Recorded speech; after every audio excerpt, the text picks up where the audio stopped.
پیدل حج پر جانے کا کریز ہمارے مسلم معاشرے میں دن بدن بڑھتا چلا جا رہا ہے، اور جو لوگ پیدل حج پر نکلتے ہیں ان کے بارے میں عوام یہ سوچتی ہے کہ بھائی یہ بہت بڑا کام ہے، یہ بندہ جو پیدل حج پہ نکلا ہے یہ بس بزرگ بن گیا، اب اس کی خدمت کرو، اس کے ہاتھوں کو چومو، اس کے ساتھ فوٹو لو، اس کو اپنے گھر میں بلاؤ اور سمجھو کہ یہ بہت بڑا کام ہے۔ ایک بات اچھے طریقے سے سمجھ لیجئے،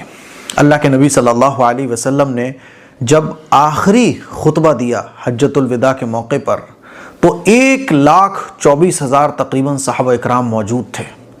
حضور علیہ السلام کے بعد 1,24,000 صحابہ میں سے آپ ایک صحابی بھی مجھے بتا دیجئے جنہوں نے پیدل حج پر جانے کا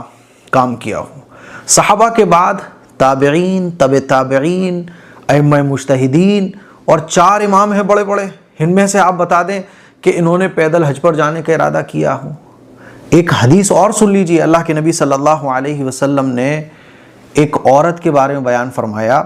جب حضور کو پتہ چلا کہ ایک عورت نے نظر مانی ہے کہ وہ بیت اللہ تک پیدل سفر کرے گی، بیت اللہ کا یعنی حج کرنے وہ پیدل جائے گی، تو آپ علیہ السلام سے جب اس کے بارے میں پوچھا گیا کہ یا رسول اللہ فلاں عورت ہے جس نے نظر مانی ہے کہ وہ بیت اللہ تک پیدل سفر کرے گی، تو آپ صلی اللہ علیہ وسلم نے فرمایا اللہ تعالیٰ اس کے پیدل چلنے سے بے نیاز ہے، اسے کہو کہ وہ سوار ہو کر جائے۔ یہ میں حدیث آپ کو سنانا چاہتا ہوں۔ حج پیدل کرنے جانا اگر اتنا بڑا کام ہوتا تو صحابہ اکرام سب سے پہلے کرتے ہیں۔ تو یاد رکھیے ہمارے معاشرے میں جو یہ کریز چل رہا ہے یہ ٹھیک نہیں ہے۔ شہاب پیدل حج پر گئے، اس کے بعد پھر تو بس ایک ماحول بن گیا ہے پیدل حج پر جانے کا،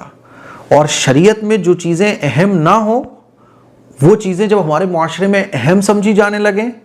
اور لوگ یہ سمجھے کہ یہ کام بہت اہم ہے اور ان کاموں کو کرنے والوں کو لوگ بزرگ سمجھنے لگیں، ہاتھ پیر چومنے لگیں، یہ سمجھے کہ صاحب یہ تو بہت بڑا کام کرنے جا رہا ہے، جیسے کہ آج کل ہو رہا ہے۔ ہمارے فیروز آباد میں وہ پیدل حج پہ جانے والا آیا تو بھیڑ لگی ہوئی تھی، ہر آدمی اس کو اپنے گھر لے جانے کی کوشش کر رہا تھا۔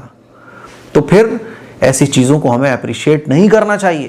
جو چیزیں اہم نہیں ہیں جب وہ اتنی زیادہ اہم سمجھی جانے لگے اور ان کو کرنے والوں کو لوگ یہ سمجھے کہ یہ تو ہیرو ہے ہمارا،